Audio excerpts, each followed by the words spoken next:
Good morning, ladies and gentlemen. My name is Greg, and welcome once again to another Rip Roaring Rids podcast. Feels like forever, actually. I'm joined. Well, Jason is joined by me. Yeah. It feels like it's been a while. Yeah, it's been a while. We missed the game because of travel. You then were away as well.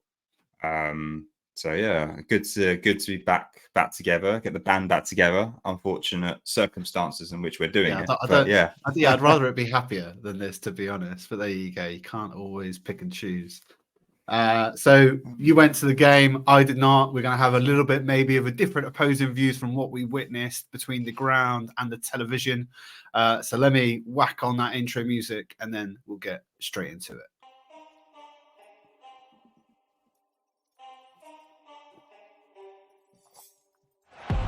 Saka. Saka! That is a diamond of a goal! It's Bergkamp. That's magnificent! This is my club. Fucking love this football club. Henri. What a goal! Gabriel Martinelli! He's scoring for Arsenal!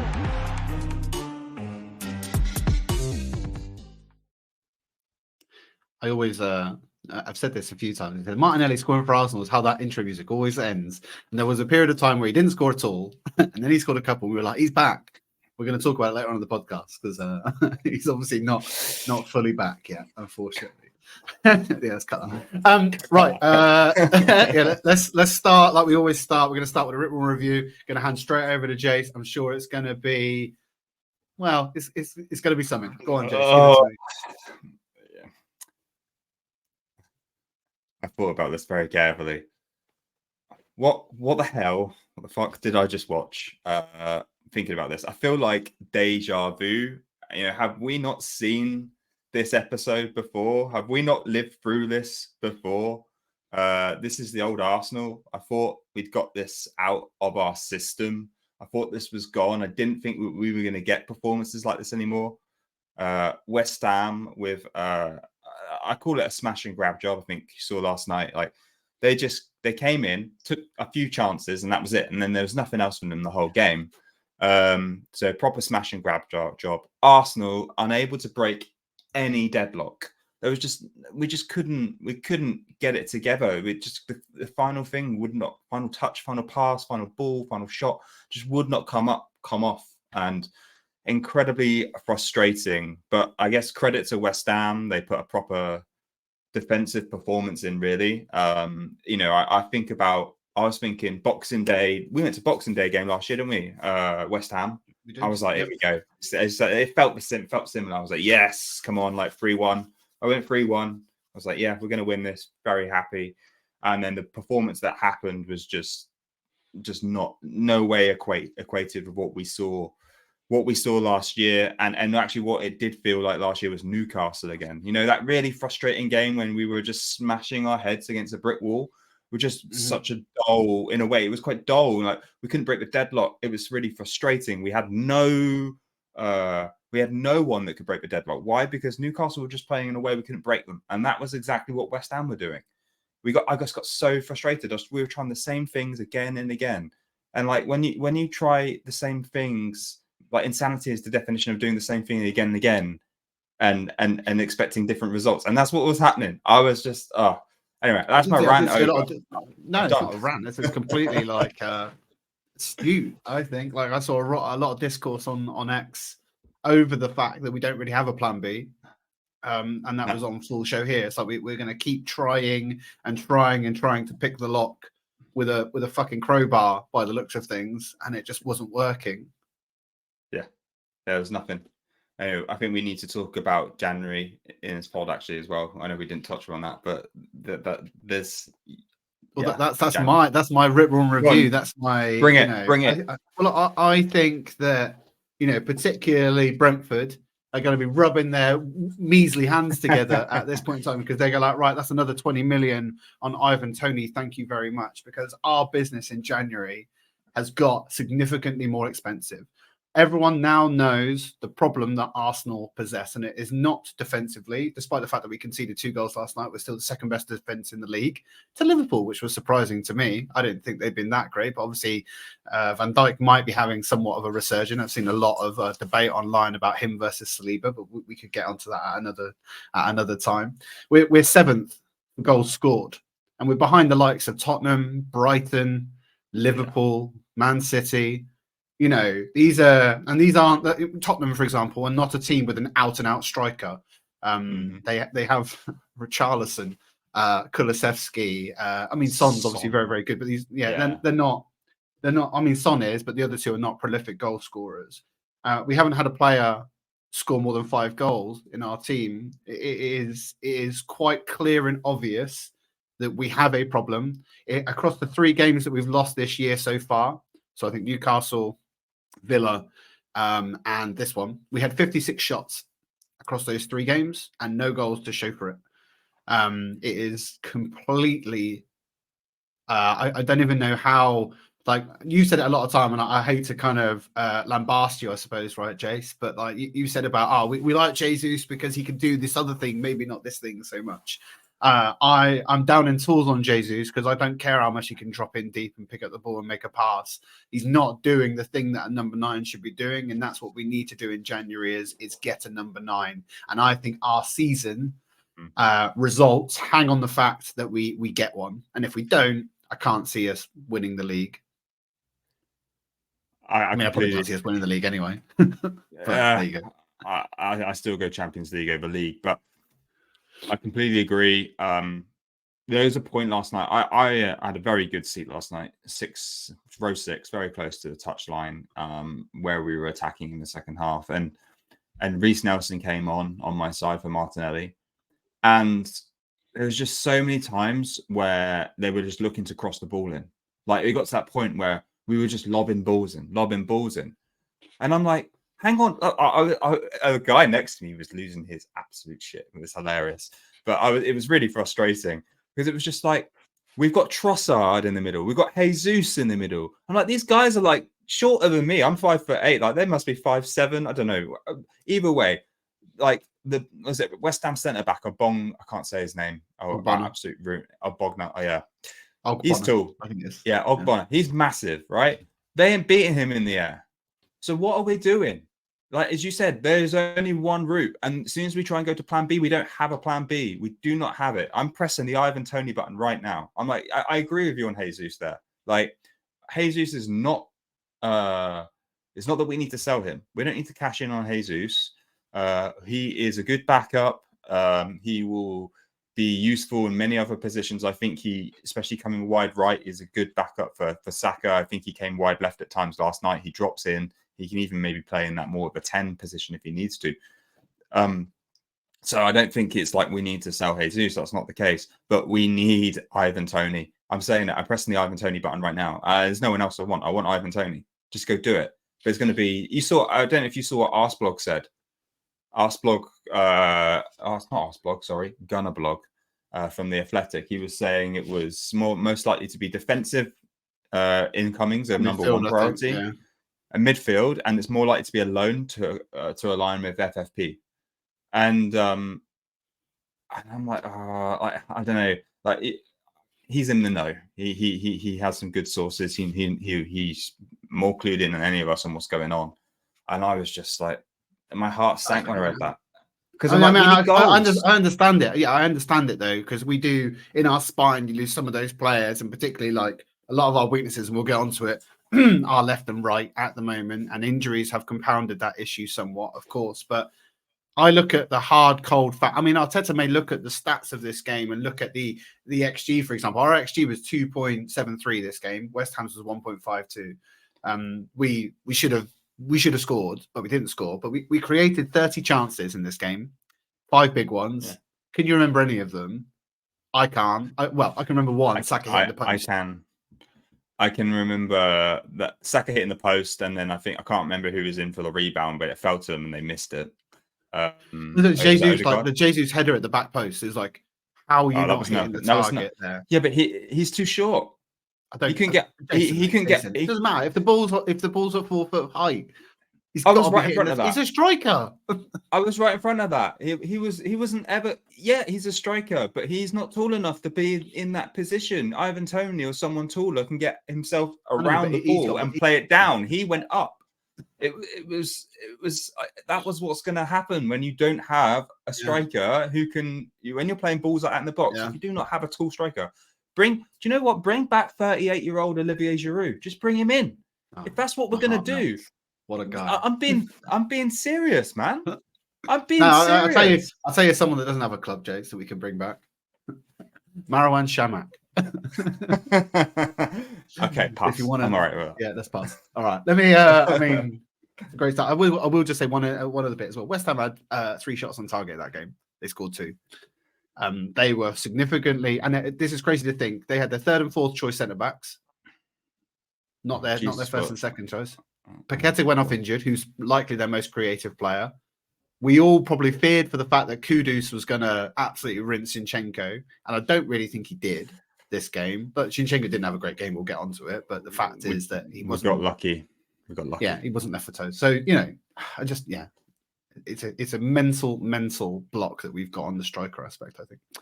Right, going to go on to our first topic, which is entitled Fast Start V2. Now, I wrote some notes. I think we talked a little bit before the pod. This felt very asimilar to the Liverpool game in such, and I was, your excitement, your vigor, your passion, your excitement for this game before going into it. Actually, probably for me as well, I was like, yeah, I'm hyped. This is it. This is going to be it. How did you feel this start in the ground? It was a brilliant start for the first, before up to the West Ham goal, which kind of came out of nowhere. It was an electric start, and the crowd. There was just an atmosphere. In fact, I'll use this point to talk about the atmosphere a little bit. There was just an energy in the grounds. The fans were up for it. Both ends, you could hear I was sat behind the dugouts, so just to the left of the dugouts, and you could hear it just going back and forth between both ends as well. It created that kind of cauldron experience which was being asked for, and I think that really helped in regards of the way that we started. We had a lot of pressing again. We seem to have that every game, right? The high intensity press, the winning the ball back, then driving forwards on the counter attacks. It was a brilliant start. The problem was the same we've already discussed, right? It was the lack of clinicalness. Like I remember there was an amazing flick from Odegaard where I was sitting. I was like, oh, it was an amazing little flick. But then Saka just put it straight into the keeper. And you talked about those 30 shots. When you're asking me which of them I remember a lot of them. Why? Because there was an empty seat next to me. I haven't told you about that. Sorry. Yeah, there was an empty seat next to me. I almost wanted to punch the concrete at one point where I was like, because I was just like, we just kept playing shots straight down the middle. They just, everything that I saw just went straight into the keeper's arms. So I'm like, so we're just putting it down the center, like put it to the side either way. That was the whole game. But a good start, but we just didn't capitalize on it. And I think Liverpool, I feel we did capitalize on it. Then we got sloppy. Today we didn't capitalize on it, or yesterday we didn't capitalize on it. I mean, that's exactly the note I wrote. It was an incredibly fast start, and I put that West Ham simply could not breathe. They were getting Arsenal after Arsenal after Arsenal after Arsenal. Every single opportunity that we had to attack their goal, we were attacking their goal. And I wrote down, we simply needed to score.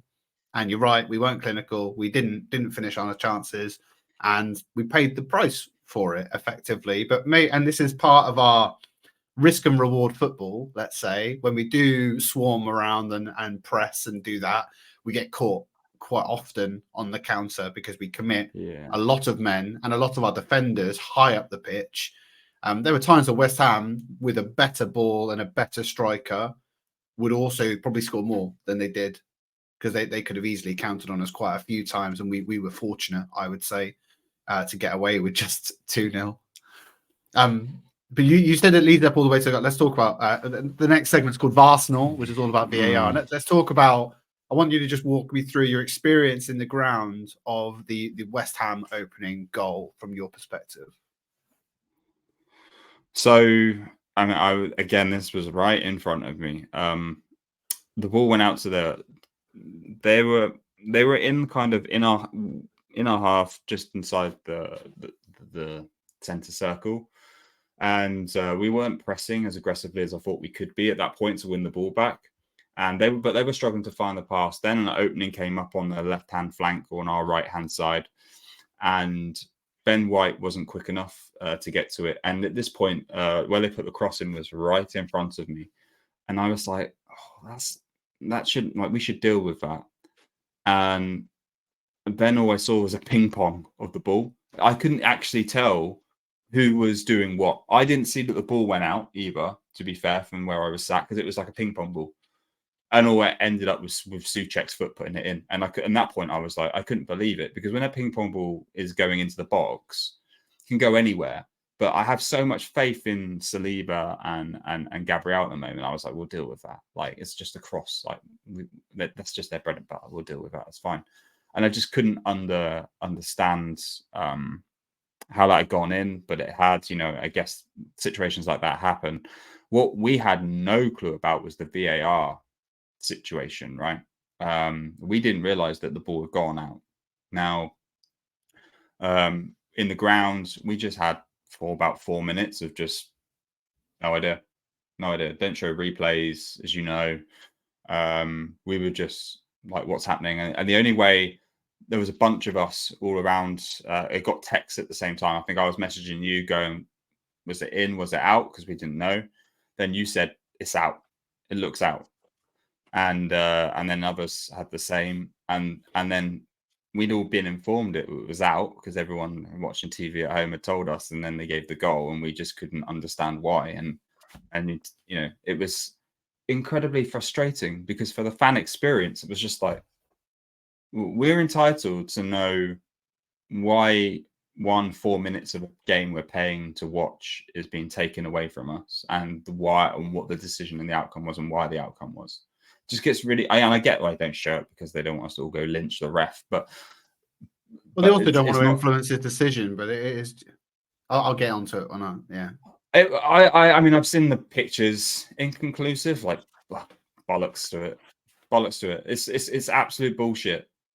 Like, if you're going to put a setup in, I haven't seen the analysis on television. I haven't seen anything in regards to this. I've just seen the pictures on X that have come through, right? And what you said to me, it was inconclusive. And I've seen those pictures and I've gone, bullshit. Like, if you're going to put an infrastructure in for a solution to identify VAR situations, put camera angles in that can support both sides of the pitch.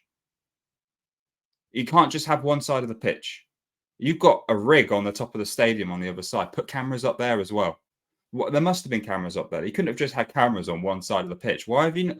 I just didn't understand, because I'm looking at that going, that's out. Just flip to the other side. Oh, we don't have the other side. What the?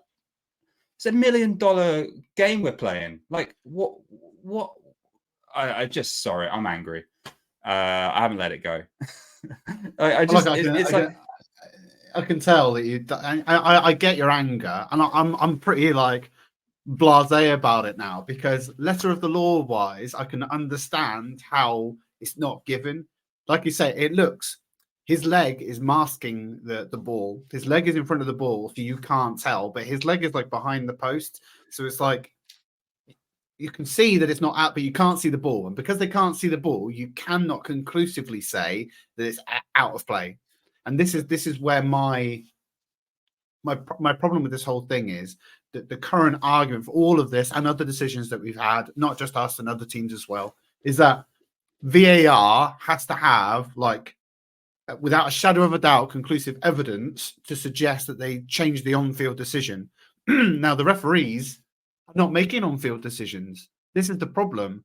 There's no way he can tell if it's in or out. So he's just, he can't say out because he can't see it. So he just gives it, and then he'll wait for VAR. But the problem is VAR won't do anything, because they don't want to go against the ref. They don't want to undermine his decision. That's what VAR is there for. VAR is the technology that we should be using to make the correct decision. So we eradicate human error. That's the point. And I still don't. I get the goal's not given. I'm not. I can't tell you whether it's in or out. Nobody can because you can't see the ball. You can make an assumption to say, "Oh, I think it's like this," but that's the problem. You're thinking. You're not accurate. There's more than one technology as well, though, Greg. Right? Goal line technology. Right. Yeah, I next know. to But it. then with like less than. Tennis less has than had two- Hawkeye for how many years, right? It's not like the technology doesn't exist. It just feels to me that VAR is like you're right. Cameras on the top, cameras on the side, camera that follow the bit. Even that FIFA camera, you've seen it on Sky Sports have a FIFA style camera. Surely that goes all the way along to the edge of the line. It's just bonkers. And also the camera, like the camera frames. I don't know how many frames per second that those cameras are filming. Probably 60 or 120, I'm guessing. But it feels like the freeze frames. The ball is moving significantly. They can't break it down to even minutia of detail. Honestly, I did write down that we've not really had much VAR for us this season. Only the Odegaard against Liverpool, which should have been a penalty to them, was the only one that I can truly say that we got in our favour. But Mikel Oliver, Jesus Christ, Mikel Oliver just fucking hates us. I don't know why, but he is just such an inept referee. And I just don't understand it. He got a lot of abuse in the ground. I'm not surprised because it was just awful. He wasn't given anything for us. There was so many fouls. Like there was one particular one in the first. Saka. Yeah, the foul on Saka in the first half. He got sandwiched, brought down, nothing. 2 seconds later, we make a foul, Gibbs it, and I'm like, that one was worse than that one. Like, This is the thing. I think when the Saka one, for example, and it came off, we had a shot and we missed. So surely you should go back to the foul. Yeah. Because we had no advantage. We didn't score, so there's no advantage. He doesn't want to give anything.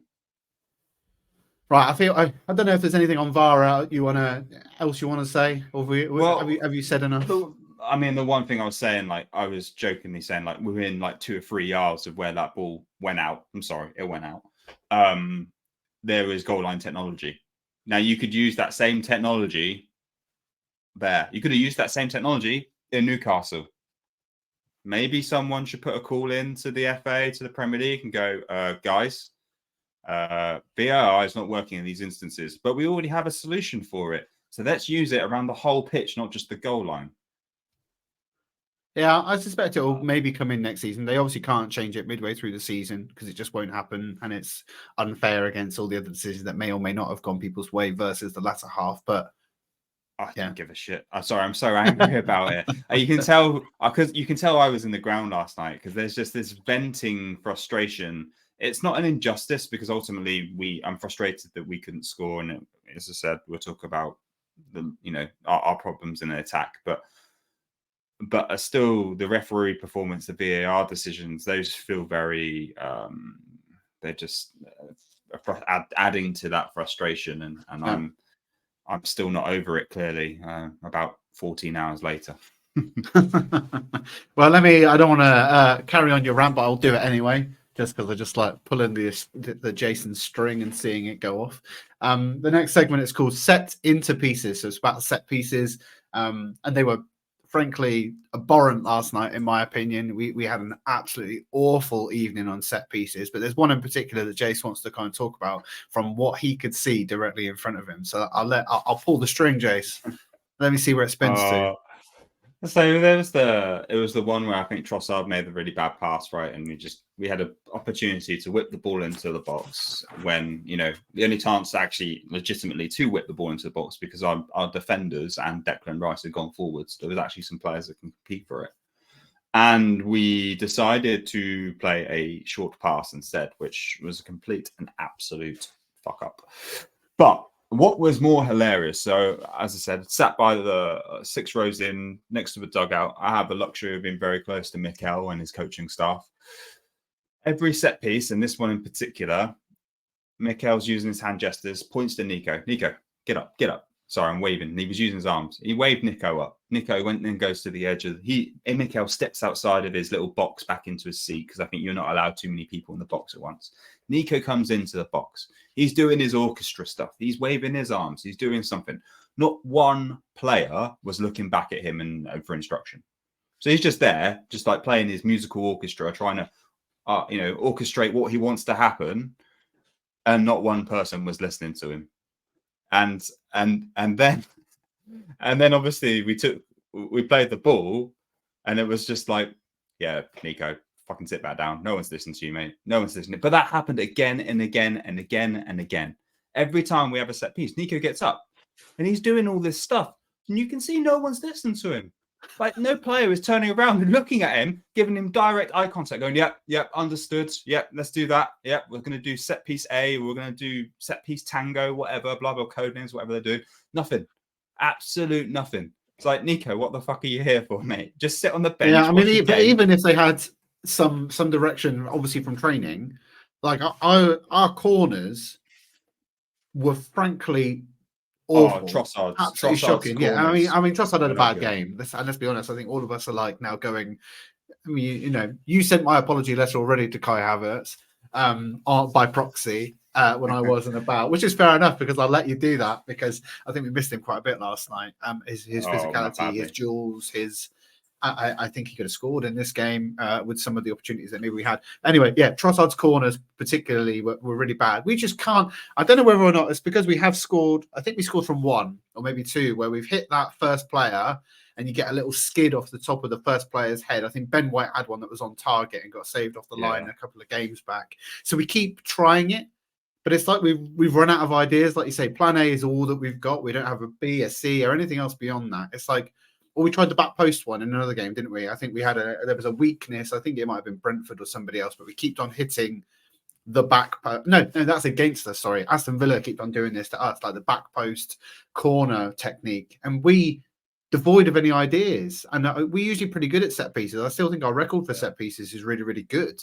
I just don't understand how we were so maybe too many mince pies, too much turkey, too much, bubble and squeak after Boxing Day.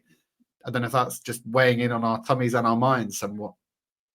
I mean, I don't know. The set piece, like I even noticed us last night. Like I don't know if it was just set pieces, but all the balls are all going for back posts. Like any ball into the box, it was just like we were going for the far side of the back post. In fact, there was one set piece. Reece Nelson took it. There was a foul on the edge of the box, so it was much closer into the box than a corner would be. Reece Nelson had the ball at his feet, and like, oh, what's going to happen here? See what happens. He basically booted it into the stands. It was so far over all of the players. It was like, what are we doing? Like you could have cut it short. You could have done a cutback. You could have done anything. Just whack it against the wall. I don't care, but don't kick the ball out of play. Like it was so far out of play, no one could reach it. So even Ivan Toney wouldn't have reached it. So our tall boy January is needed even for those type of balls, Joe. Yeah, set pieces needs work. Nico, bless him. I think the best thing he can do in those situations is make notes and go back into the training ground and work on it with the team, because trying to orchestrate it on the touchline was not working for him. It was just, I mean, part of us, there was a guy behind just taking the mick out of him and Arteta, because it was just like you're just wasting your time. No one's listening. It's just, but it's funny to watch how they interact. Yeah. Okay. I mean, for anybody that's listening to the audio content, not the video content, I definitely recommend going to YouTube and subscribing and liking, because you'll get to see Jason pretend to be a conductor and orchestrate a defensive set piece.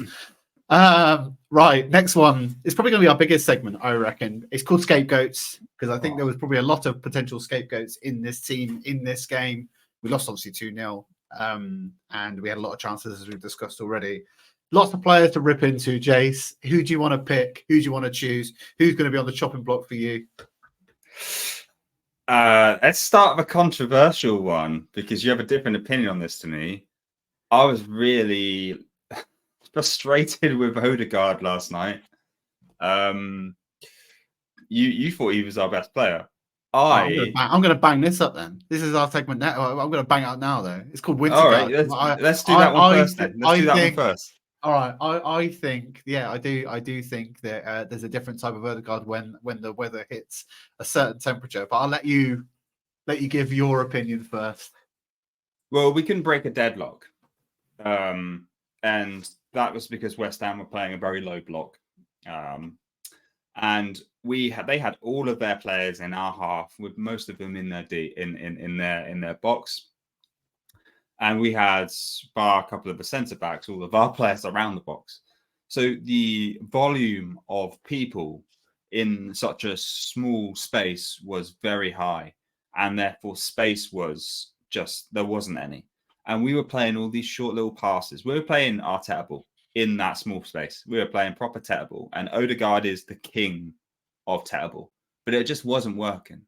And at that point, for me, I want to see him try something else, because what I observed with him was he just goes circle, circle, circle, circle, twist, twist, twist, twist, twist, twist. And I was just so frustrating. I'm like, this isn't working. This is not working. Them with a low block and us just twisting, small pass, interception, they kick it away. We come back again. Twist, turn, pass, small pass, interception, they kick it away again. It wasn't working. It just wasn't coming off. Like a reason also why it was resonating with frustration with me is because I bought the new EA FIFA, or whatever it's called now, EAFC, right? And I haven't bought it for a couple of years, but I've been playing it over the Christmas holidays. And I've been playing with Arsenal because we're quite good on there now. I can play FIFA seasons against other kids, and I'm playing there. And I just realised last night I've been playing Odegaard. Like Arsenal can't even on this game. Arsenal can't beat a low block. You're playing with Odegaard. You twist, try and find a space, find a ball. You can't do it. It's impossible. And I was like literally watching Arsenal in real life and playing Arsenal on the PlayStation this week has been exactly the same. Any team that plays a low block, we struggle against. And at that point, Odegaard, for me, we said it last year against Newcastle. He couldn't create against Newcastle because of the low block. He runs out of options because he is a master of finding threading the eye through a needle. But that requires space and width within the pitch, and we just didn't have it last night. When West Ham put all their team pretty much within the box, there's nothing he can do. Now either he needs to change his game, or we need to change the formation, make a substitution, do something differently. I think Smith Rowe was very energetic and was a little bit different to Odegaard, and I liked how he ran at the team, opposed to how Odegaard, he was more direct, for sure. Yeah. And I think directness is what we needed last night to break that blocks. But yeah, tell me about your thoughts on Odegaard. Do you see what I'm seeing? Because you said you thought he was our best player. I mean, I see what I see what you're saying, and I can resonate with it. He was our best player, I think. I don't think there's not many arguments could be had to say he wasn't. I mean, it wasn't pick of a rosy bunch, but he was definitely good. But I don't think he created enough chances. He played enough of those balls. We just weren't finishing them. With a clinical striker, we would be scoring some of those goals. There was two in particular that he put through for Saka. The little flick, like the rotating one that he kind of threaded like a little Cruyff turn, immaculate. He just couldn't. Like at the start of this game, I was like, yeah, his touch was immaculate. It was turn and go. Yes, he twists a lot, and he's very single-footed, which is really frustrating because he really doesn't have a right foot. He seems to always favour, and that's where, as a defender, he's quite easy to kind of shove out, and that's why he does twist and turn a lot, because he can't go that way, so he comes back and then has to go that way again. But he had his Weetabix. I feel he was. We're seeing a different player when the temperatures drop a little bit. The Norwegian in him comes out in full force, I feel. When he took those kind of 3 games of, I think he had a concussion, right? I think he got hit with the ball in the face or something, and he was out for a few games. And he came, we were all saying he needed a rest anyway. He wasn't playing where we wanted him to be playing. He wasn't. And I feel he has got back into a bit more of form. We're just not having the players around him that can score. So I think he was creative enough in his chances. They weren't all eye of a needle stuff, as you put it. They weren't all going to be the key to unlock all of it. But he needs some help, and he had none of it in this game. He had absolutely none of it at all. He was putting on what I feel is a one-man show in this game with no end product from anybody else around him. Granted, he could maybe, I agree with you on the point that he needs to be more direct when the creative, the more fluid the Arteta ball isn't working. But that, like I say, we don't have a plan B. This is plan A, and that's the only plan we have. There's a few chances where he was on the edge of the box, right, and he's twisting. I'm like, mate, just take one touch, play it to your left side, and pull the trigger. Areola did have a really good game though. This game, I feel like I know that you said that most of our shots did go straight down his throat. The ones that didn't, like Saka header, made a really good save.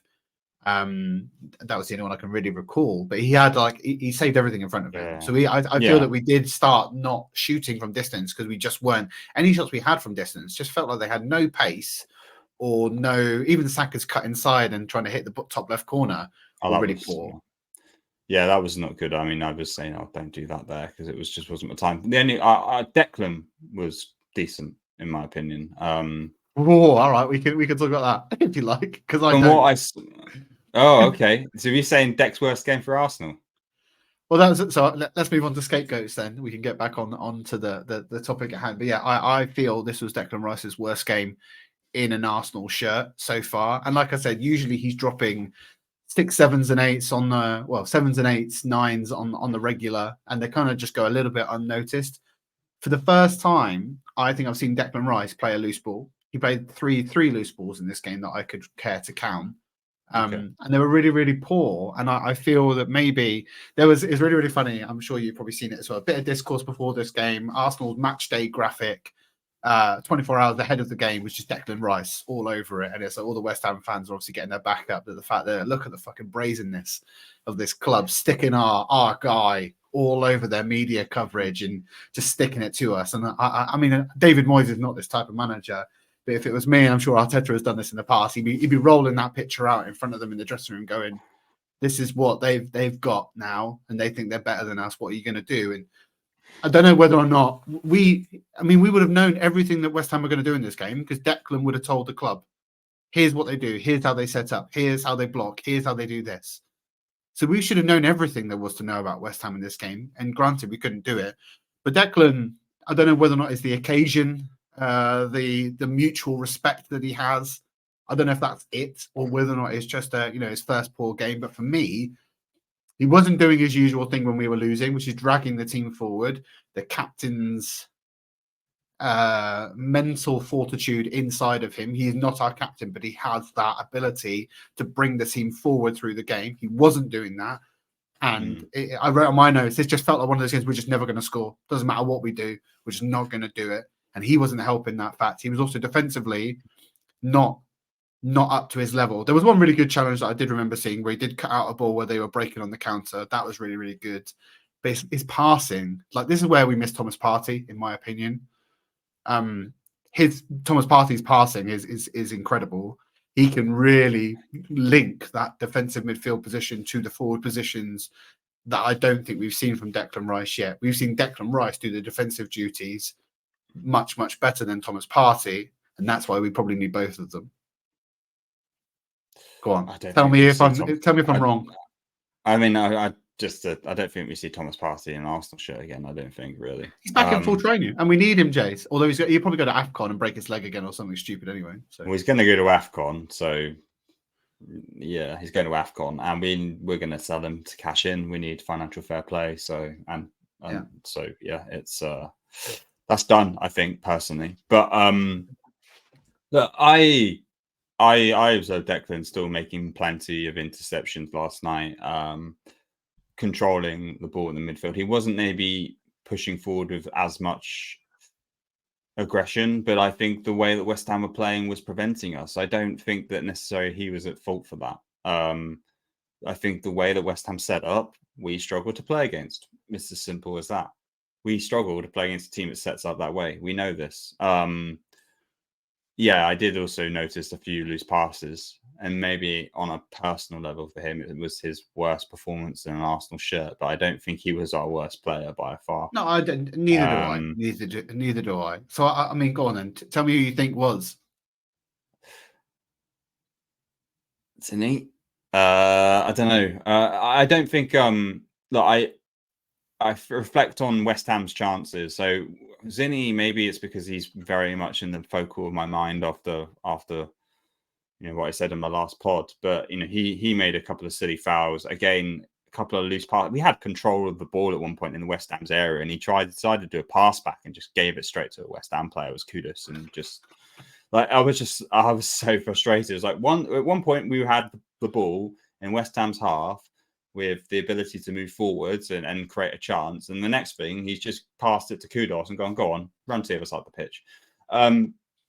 So he for me didn't do himself any glory, and so for me those are the things that kind of when I was watching the game it stood out. I mean, West Ham didn't have that many chances, right? As you said, 3 shots, 2 goals, and I mean the first goal.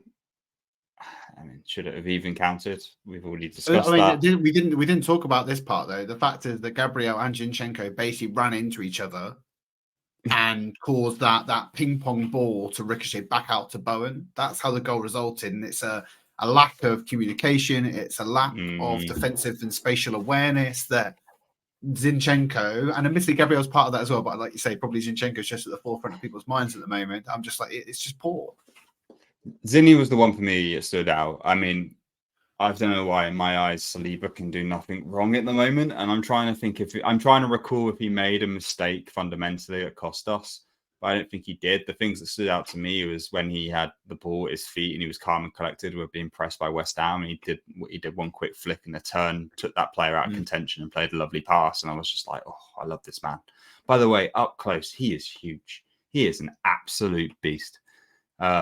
I'm so happy he's in our team, but looking at the defense last night, Ben White really maybe could have closed that cross down as well a bit earlier for the first goal.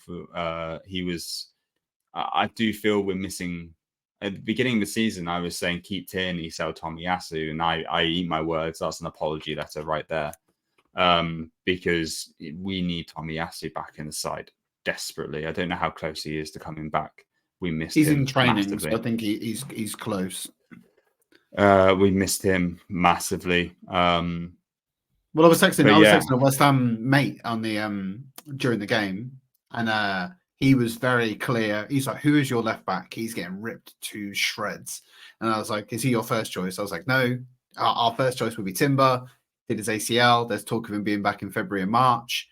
And he goes, "Oh, it shows." And I think even he could see the exploits, like everything would go down their right players, because we were so our left. If you look at the player ratings, Martinelli, Zinni, and Trossard all dropped absolute stinkers, in my opinion. So I think I mean, this comes on. So you asked me who else didn't play well. If we move forward to the attack, Martinelli. He was on my list, especially in the second half. Again, he was on the wing on my side of the pitch. I had the luxury of watching him, and so frustrating. When something isn't working, he tries harder, but sometimes you need to be smarter, not harder. Working harder. You just need to work smarter and not try harder sometimes. And because when he's not got when they're playing a low block, and he even did this against Liverpool, I think I called this out. He just decides to run straight over defense. Now running like this. Yeah, he's running, and he just basically runs into a brick wall, loses the ball. And there's sometimes like, mate, it's not going to work. Just pass it back. Just give it back to Zinchenko or give it back to Trossard, and then flip the ball to the other side, because we're going to have more success with Odegaard and Saka on that side. Like, you're just not winning out. He just kept running into players, either losing the ball and getting tackled, or directly running straight into players. And I was like, I know that you love this directness. Like, I know it's interesting because we were saying we wanted Odegaard and maybe Saka to be more direct, but we didn't want Martinelli to be more direct. It's not working for him at the moment. We need a change on that left side. I'd maybe give Reece Nelson a few games. I think Zinchenko, as we've already said, I'd give Kivior a few games. I think just try something different. It doesn't seem like we've necessarily got the courage or the confidence to do that yet. Martinelli in the moment is just running into players, and it's it's incredibly frustrating because you can see the other options on the pitch and he's not being able to create anything different. He's not reacting to the fact that he's being doubled up on. You can see it. Sometimes 3 players are in that space. So last night it was about 3 players he had in front of him because of the way West Ham were defending as well. So you're not going to get through 3 players. Because where you want to get to is you want to get a certain amount distance into the box, into the byline for a cutback. That's exactly what you want to do. Or you want to flip it onto your right foot and have a shot in. Either way, it's not coming off. You've got 3 players in front of you. He kept trying the same 2 tactics again and again and again, and it failed.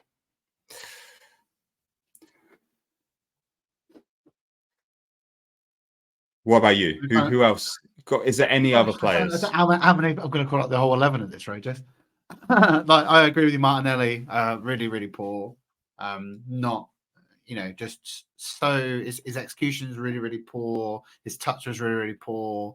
And he just wasn't making things happen. Usually, I kind of really laud Martinelli for his ability to just keep going and keep trying, and kind of driving at players. And like I say, maybe he was driving at players, and the way maybe on a audio format you didn't see it, but he just puts his head down so much. It's like he's just running with it, looking at his feet, and he's not looking with his head up, figuring out where to go, where to play the pass, where to hit the ball.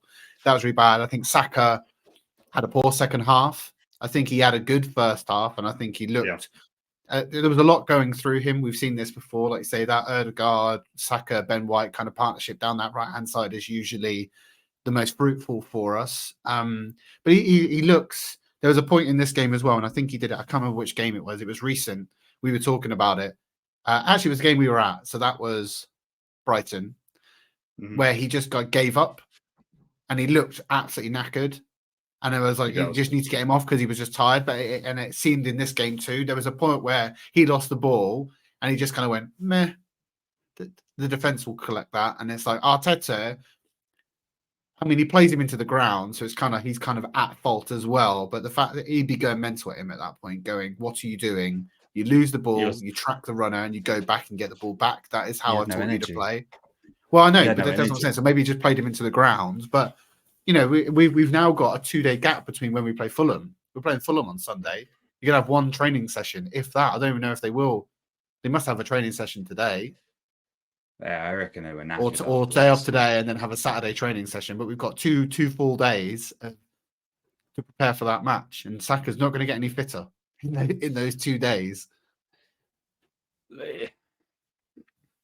I've said we need a Saka backup many a time, and it's not because Saka it's because we need someone who can give Saka a rest. Maybe you could play Jesus there, but we don't have another striker. Well, we have Eddie. That's the other option. Because I would have said play Eddie. I would have taken off Jesus earlier. I know he didn't even come off at this point anyway during this game, but I felt that it wasn't working through Jesus, and that Eddie might have given. I don't think he was given enough time in this game to have an impact. Mm-hmm. He did try, but I'm not going to lambast to kind of say that he didn't do his thing during this game because he didn't really have. He had 20 minutes, 25 minutes to break the deadlock. Yeah, I mean, it did actually feel like an Eddie type game. Actually, no, I wrote that on my notes. I thought we could have started him over Jesus, but Jesus obviously been playing quite well, so Jesus is always going to get the nod when he's fit. But definitely felt like that kind of game. But is there? I think we did it against Man City, right? Because Saka was injured. We played Jesus on the right and Eddie down the middle, and we won that game and we created chances. So, sometimes, what you think might be a risk, like sometimes you got to take a risk to succeed. If you don't take a risk, you don't succeed. And last night would have been an example of, would it have been better to give Saka a rest, take a risk and try something else? Because also, if you don't have Saka in that position, you've got Jesus. You're probably playing a different kind of football as well. You're probably trying something different, something that West Ham probably aren't prepared for as well in the way they're defending. So there's, I feel like we don't. When Arteta finds a formation that works well, I love Arteta. I'm not calling for his head. I am a massive Mikel Arteta in, and always have been, even before we brought him in. I wanted him before Emery. So, but what I will say is I can critique what I observe. And what I would say is he sticks to particular lineups and formations and doesn't have that much fluidity in changing our lineups to vary, to throw a surprise. Grev, you talked about us having the resources and the capabilities at the beginning of the season to have an unpredictable lineup, and I don't feel, I mean, obviously we've had a few injuries, which has restricted us doing that. But at the same time, I don't feel that we have been doing that. I feel like once he finds something that works, he sticks to it. But the injury, I think, has impacted our ability to be able to try and do those things. But I do also agree with you. Bearing in mind, and I was talking about this with some friends last night, because they were saying, rank the coaches in the Premier League. Where does Arteta fit in? And I kind of said probably at the moment, third or fourth behind Pep and Klopp, and maybe I would say De Zerbi, Poch. Probably Arteta. This is his first big job. Yeah. Well, I mean, I don't. Yeah, I know. I don't rate Poch. The fact is that he didn't win anything with Spurs, and I think had the best opportunity to do so when he was there. Everyone always talked to me about how much of an elite coach he was. Yeah, you've got a golden boot. You had Son, Kane were absolutely hammering assists and goals. But anyway, I don't want to get into it. The fact of the matter is that Arteta is still a young coach. He's early in his career. This is his first. This is a massive club. There's not many managers that would walk into their first job as a manager at one of the biggest clubs in the world. It just doesn't happen. And so the fact is, we've given him resources, we've given him time. I was actually going to raise this in the parking lot, and I'll whack that up now. Why not? I have two things in the parking lot. One's completely unfootball related, but I'll talk about that in a second. Do you think that if we end this season with nothing, what happens? What do you think happens? Well, we don't sack him. There's no one else to bring in who's better than him, and I believe that I believe in what he's trying to do. I believe in what he's brought to the club. I believe in his methodology. I just want to see. I think we've got to remember. You just called it out. He is a young coach. He's developing it. He's developing and learning. I know, so I don't disagree with you, Jay. So I just at the end of the day, I'm 75% to 70 to 75% of the season. I'm watching games that Arsenal are winning. I'm watching games that I'm enjoying. I'm not seeing this negative vibe that was at the end of Wenger's reign and when Emery was there. So, and the atmosphere when it wants to be, and this, I think it was better yesterday. It still wasn't quite at the levels of last season, but it was definitely better. There's an atmosphere that I want to go and watch football in. Yeah, obviously we want trophies as well, but it just doesn't happen. But this is all where the time. But this is where I'm trying to lead you. I'm leading the witness. I know. I'm trying. There's an aspect here that if we don't win something, we've had it 2 seasons on the bounce. There is a portion of our fan base that is already on the back of what are we doing? We lost against West Ham at home, etc. And I agree with you. It's stupidity at its finest. But there are other things that last season we had a much better connection with this club, and with things such as Ashburton Army having their allocation cut, the ballot system, which is ruining the fan going experience, VAR decisions, and if we don't win silverware in any shape or form this season, bearing in mind that I suspect we could go out of the FA Cup against Liverpool here, right? We've already thrown the League Cup. If we threw the FA Cup as well, we're only relying on 2 big trophies that are very, very difficult to win. There is a portion of our fan base that is going to be calling for his head, and those voices will be very, very loud. And I think the club haven't done. There was even, I know this is just like stupidity, but like there was Chunks. You must know who Chunks is, the YouTuber. Yeah. There was a picture of him doing the iron symbol. He's an Arsenal fan. His picture is actually on the side of is he an Arsenal fan? Yeah, and his picture's on the side of the ground as one of the pictures of the on the murals on the wall. But apparently it was done for a bet, and he did it with his friend. But it's just little things like all of this, and it's like the club aren't doing themselves any favors with this type of PR and publicity, and the results need to show on the pitch to help mask some of those issues. And in my opinion, if they don't, I'm not going to be one of those ones like you. I'm a Arteta stalwart anyway, so I'm not going to be like the poisonous end of Wenger years. Even I still wanted Wenger, even at its worst, because of what he did for our club. But there's only so long that you can hang on to that notion of grandeur and all the past and the stuff that he built that stadium. He won so many trophies for us. He got the gold Premier League. You have to at some point, and there was most people, like 90% of our fan base were like, bring somebody else in.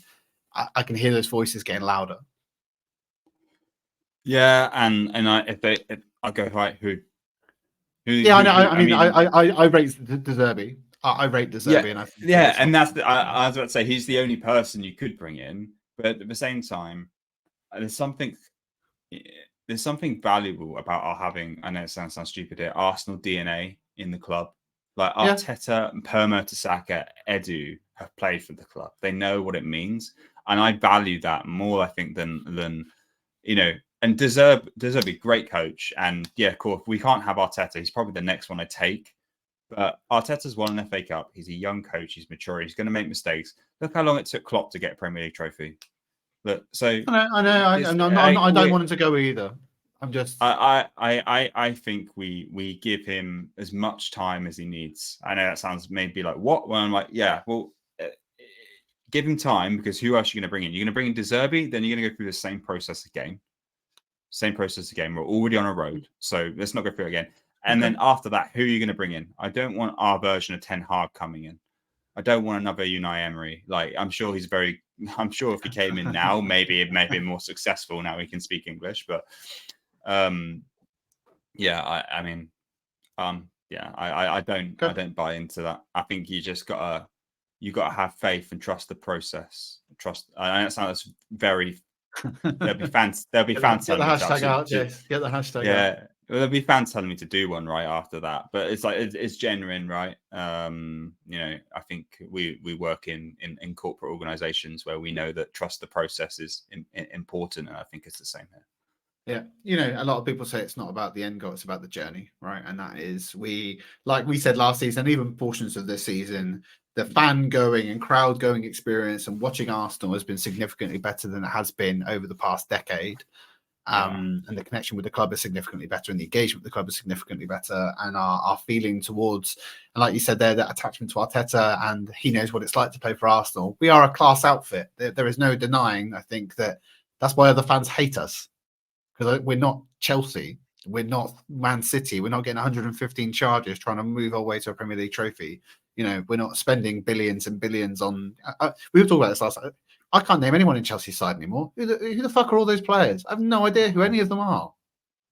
Reece James. He doesn't want to play. He's always injured. They got this Madueke or whatever his name is. I'm like, who is this guy? Where's he come from?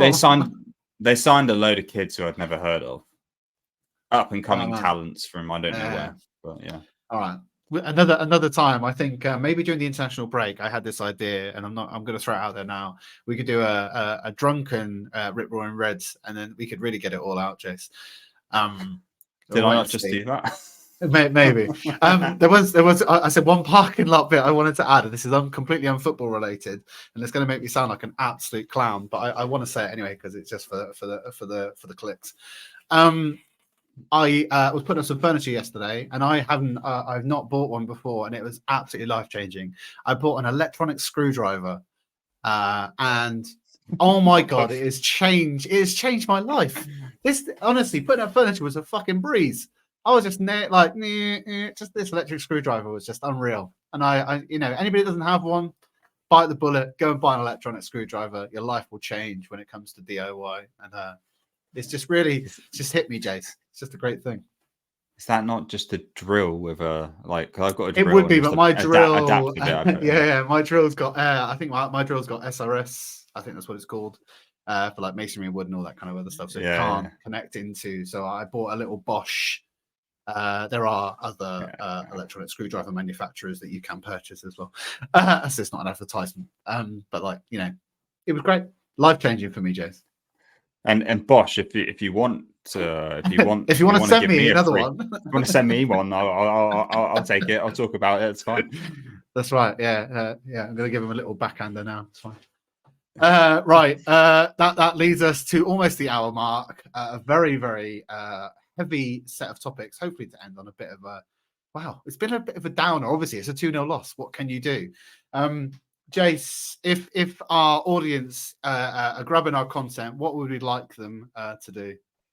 Well, if you're watching on YouTube, I'd love a like, and I'd love a comment. I'd love a question for us. Give us feedback. We're trying to grow. We're trying to improve. So all feedback is appreciated. And Greg, if you're listening on podcasts, what should you do? Podcasts on your Apple podcast provider. Yeah, or Spotify, wherever your podcast provider you get. Yeah, give us a 5-star review. We've only had 5-star reviews, I think, on both platforms so far, so I'm pretty happy about that. So keep that trend going, and just make sure you're listening. If you really do enjoy our content, please do give us a listen. Please do give us a subscribe. It really does help us grow our audience and hopefully get a bit larger in the future. So yeah, really appreciate any of the audience kind of interaction that we have. And if you do not follow us on TikTok already, definitely recommend that. Jace was at the game last night and sent a few TikToks. He started to do some content on that space as well, which has been really good. So yeah, definitely give that a follow if you can.